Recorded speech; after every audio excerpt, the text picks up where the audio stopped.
देखो बच्चों 6.5 प्रश्नावली का चौथा प्रश्न।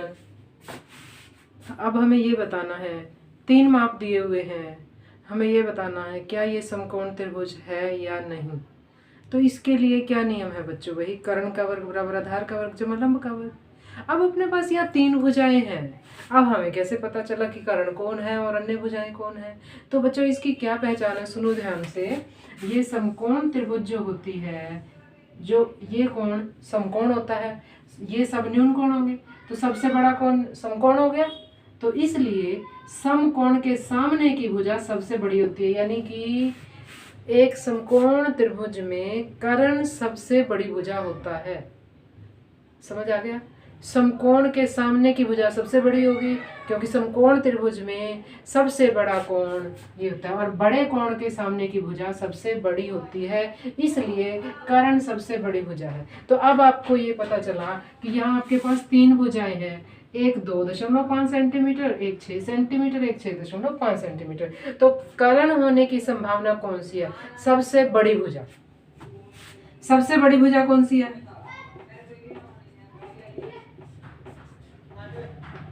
बड़ी भुजा 6.5 का वर्ग करिए 42.25 आएगा। अब हम इन दोनों के वर्गों का जोड़ करके देखते हैं क्या इसके बराबर आता है। अगर इसके बराबर आता है तो ये समकोण त्रिभुज है, वरना नहीं है। तो हाँ जी, अब देखिए अन्य 2 भुजाओं का योग, अन्य 2 भुजाओं, बड़ी भुजा का वर्ग अन्य 2 भुजाओं का वर्ग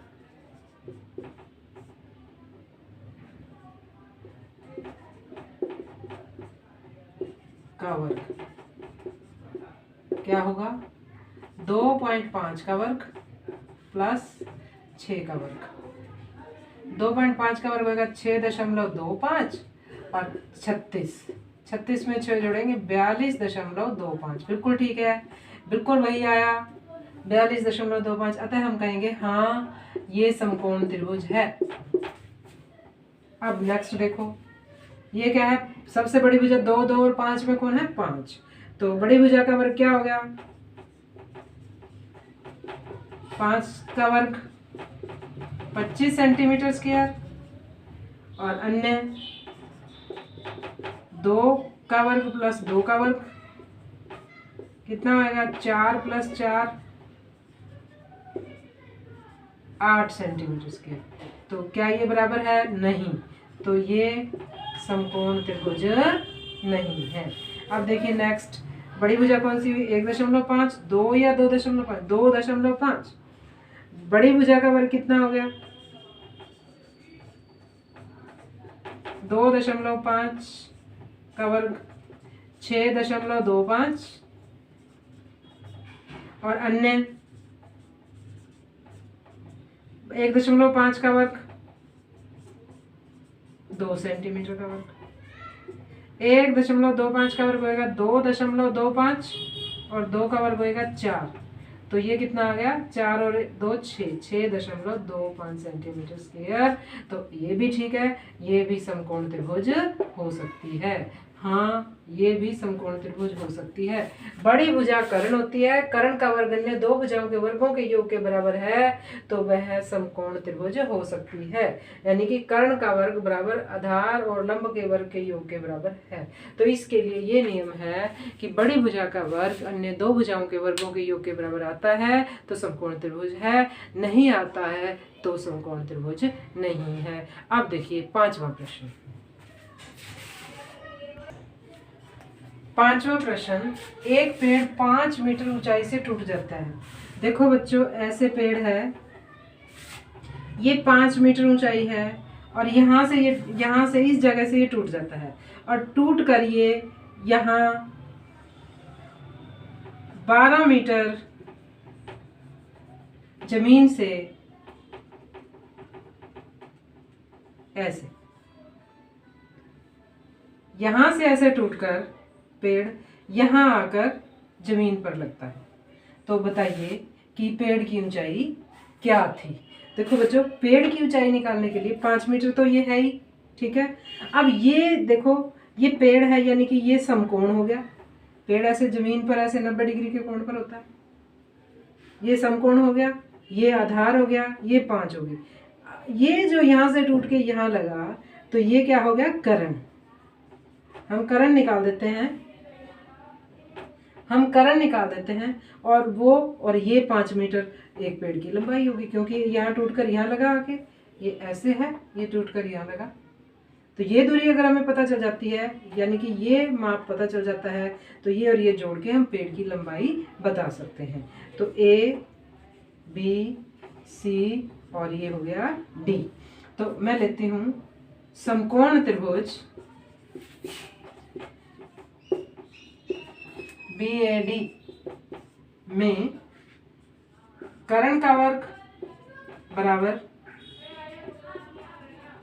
आधार का वर्ग जमा लंब का वर्ग। कर्ण का वर्ग क्या है, BD, आधार कितना है AD, और ये कितना है AB। ठीक है बच्चों, तो यहाँ आपको माप दे रखा है AD 12 सेंटीमीटर, 12 मीटर स्क्वायर और AB 5 मीटर स्क्वायर। 12 का 144, 25, अगर इन्हें जोड़ोगे तो बनेगा 169 BD स्क्वायर। ये आ गया BD स्क्वायर, कितना आ गया 169। जो BD स्क्वायर है 69 क्या होता है, 13 का वर्ग होता है। तो कितना आ गया ये 13 मीटर। ये दूरी कर्ण कितना आ गया 13 मीटर। तो अब पेड़ की ऊंचाई क्या होगी, पेड़ की ऊंचाई कितनी होगी बच्चों,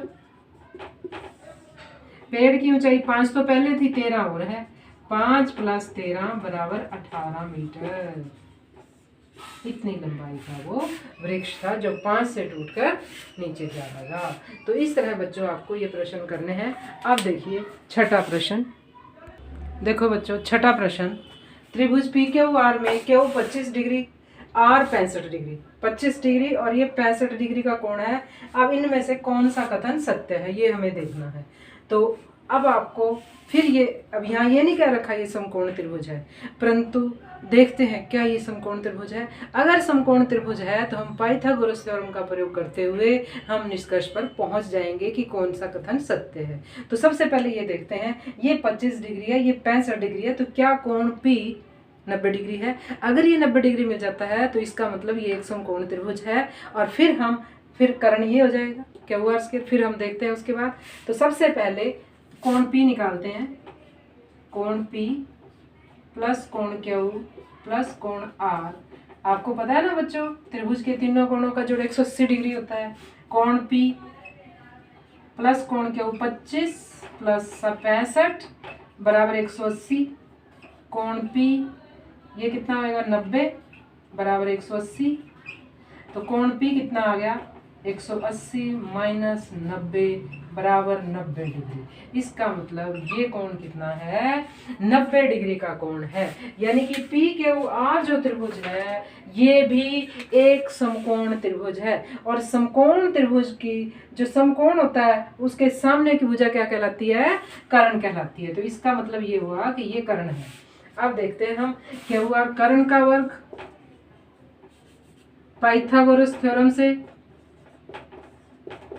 पाइथागोरस गुण से, कर्ण का वर्ग बराबर आधार का वर्ग जमा लंब का वर्ग। तो कर्ण का वर्ग, कर्ण क्या है इस टाइम QR स्क्वायर। आधार कितना है, आधार लंब संलग्न भुजाएं जो होती हैं 90 डिग्री की वो दोनों ले लो कोई भी, RP और PQ, PQ square plus PR square. तो ये अब कथन यहाँ बनता है। ये देखते हैं यहाँ कहाँ मेल खा रहा है, QR स्क्वायर, PQ स्क्वायर और PR स्क्वायर या RP स्क्वायर एक ही बात है। तो यानी कि ये कथन सत्य है, ये कथन सत्य है। इस तरह आपको निकाल करके बच्चों निष्कर्ष तक पहुंचना है। पहले हमें ये समकोण त्रिभुज है या नहीं ये पता लगाना है, और उसके बाद हमने पाइथागोरस थ्योरम का प्रयोग करके हमने ये निष्कर्ष निकालना है।